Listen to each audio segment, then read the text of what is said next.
Shalom, ketemu lagi kita dengan tombol kangen. Bapak, Ibu, Saudara yang dikasihi Tuhan Yesus Kristus, apa kabar hari ini? Saya berharap kita semua sehat, semangat, dan selalu ada alasan untuk kita bersyukur. Tentunya juga karena berkat Tuhan yang selalu dicurahkan dan dilimpahkan bagi kita semua. Bapak, Ibu, Saudara yang dikasihi Tuhan Yesus, pada kesempatan kali ini, saya ingin mengajak kepada kita semua untuk bersama-sama merenungkan firman Tuhan. Bacaan Alkitab bagi kita semua diambilkan dari Injil Yohanes 15, ayat yang ke-9 sampai dengan yang ke-17. Saya akan membaca untuk kita semua. Perintah supaya saling mengasihi. Seperti Bapa telah mengasihi aku, demikianlah juga aku telah mengasihi kamu. Tinggallah di dalam kasihku itu. Jikalau kamu menuruti perintahku, kamu akan tinggal di dalam kasihku, seperti aku menuruti perintah Bapakku dan tinggal di dalam kasihnya. Semuanya itu kukatakan kepadamu, supaya sukacitaku ada di dalam kamu, dan sukacitamu menjadi penuh. Inilah perintahku, yaitu supaya kamu saling mengasihi, seperti aku telah mengasihi kamu. Tidak ada kasih yang lebih besar daripada kasih seorang yang memberikan nyawanya untuk sahabat-sahabatnya. Kamu adalah sahabatku, jikalau kamu berbuat apa yang kuperintahkan kepadamu. Aku tidak menyebut kamu lagi hamba, sebab hamba tidak tahu apa yang diperbuat oleh tuannya. Tetapi aku menyebut kamu sahabat, karena aku telah memberitahukan kepada kamu segala sesuatu yang telah kudengar dari Bapakku. Bukan kamu yang memilih aku, tetapi akulah yang memilih kamu. Dan aku telah menetapkan kamu, supaya kamu pergi dan menghasilkan buah, dan buahmu itu tetap, supaya apa yang kamu minta kepada Bapa dalam namaku, diberikannya kepadamu. Inilah perintahku kepadamu, kasihlah seorang akan yang lain. Demikianlah tadi pembacaan Alkitab. Yang berbahagia adalah setiap kita yang mendengarkan, merenungkan, serta mau melakukan dalam kehidupan hari lepas hari. Haleluya. Bapak, Ibu, Saudara yang dikasihi Tuhan Yesus Kristus, ketika kita mau berbicara tentang sahabat, tentunya kita semua memiliki sahabat. Sahabat yang ada di sekitar kita pastinya adalah dia yang mau berbagi kasih, dia yang mau senantiasa menolong, menyelamatkan kita dan tidak menjerumuskan kita. Namun ada satu cerita yang menurut saya menarik. Diceritakan ada seorang pemuda yang sangat tampan, namun dia buta sejak lahir. Dia mencintai seorang gadis. Awalnya semuanya berjalan dengan lancar. Sang gadis mencintai sang lelaki itu, dan sang pemuda atau lelaki itu pun juga mencintai sang gadis tersebut. Sampai pada akhirnya sahabat dari pemuda itu datang dan berkata kepada pemuda itu, katanya, dia tidak begitu cantik. Mereka menjadi renggang dan tidak lagi berkomunikasi. Sayang sekali, pemuda tadi melihat gadis tersebut sangatlah baik. Tetapi karena hasutan dari teman tadi, cerita dari teman tadi, dia menjadi lemah, putus asa, dan tidak lagi bergairah. Dan pada akhirnya meninggalkan gadis tersebut.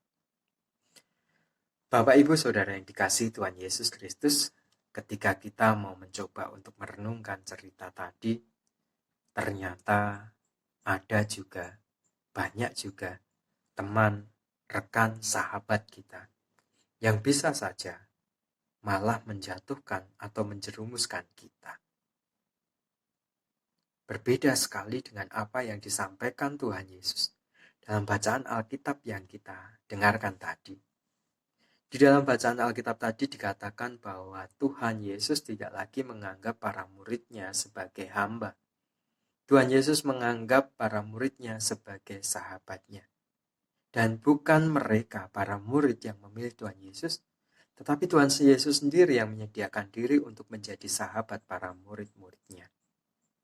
Bapak, Ibu, Saudara yang dikasihi Tuhan Yesus Kristus, yang paling mengesankan yang disampaikan dalam bacaan tadi adalah seorang sahabat, dia rela memberikan nyawanya bagi sahabatnya. Itulah yang dilakukan Tuhan Yesus bagi para murid, bagi saya dan juga Anda. Ketika kita mencoba untuk masuk ke dalam bacaan Alkitab ini tadi, sebenarnya di situasi pandemi global COVID-19 ini, kita pun juga menerima undangan persahabatan dari berbagai pihak. Dapat kita ketahui bahwa pemerintah, sinode, PGI, gereja lokal kita sendiri pun ini ingin merangkul kita untuk menjadi sahabat yang baik bagi kita. Pihak-pihak ini mengajak kepada kita untuk kita bisa diselamatkan dari COVID-19. Buktinya apa? Buktinya ya setiap anjuran yang dimunculkan oleh pihak-pihak ini untuk menolong kita. Misalnya, dari pemerintahan mengajak kepada kita untuk kita senantiasa jaga jarak. Untuk kita senantiasa menggunakan masker kalau kita mau kemana-mana. Kemenak, Kementerian Agama, mengeluarkan selebaran yang seperti ini.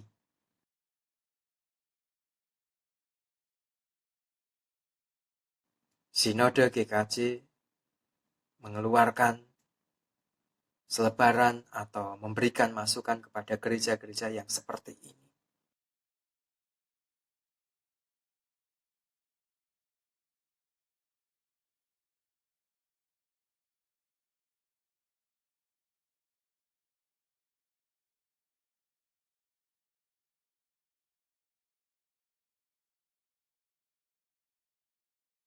Gereja lokal, gereja kita GKJ Banjarnegara pun juga memberikan ajakan yang seperti ini.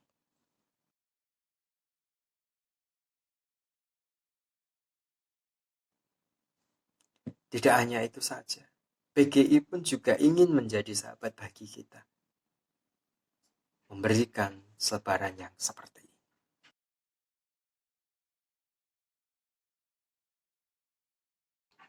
Bapak, Ibu, Saudara yang dikasihi Tuhan Yesus Kristus, jika kita mau mencoba untuk memahami karya Allah, karya Tuhan, untuk menyelamatkan kita melalui pihak-pihak ini tadi, maka kita akan dapat melihat betapa mereka juga ingin menjadi sahabat yang menyelamatkan kita, bukan sahabat yang menjerumuskan kita. Lalu bagaimana dengan kita? Sikap jemaat Tuhan, sikap umat kepunyaan Tuhan, sikap sahabat-sahabatnya Tuhan Yesus. Apakah kita akan acuh terhadap itu semua? Atau bahkan kita akan melakukan sesuai dengan apa yang menjadi kehendak Tuhan, sesuai dengan apa yang menjadi anjuran sahabat-sahabat kita. Mari Bapak Ibu, kita bersama-sama menjadi sahabat yang baik, dan kita juga bersama-sama membuka diri untuk menerima persahabatan dari pihak-pihak yang dipakai oleh Tuhan untuk menyelamatkan, mengasihi kita, menjauhkan kita dari virus corona. Selamat menjadi sahabat dan selamat membuka diri untuk menerima persahabatan dari berbagai pihak. Tuhan Yesus memberkati kita semua. Amin.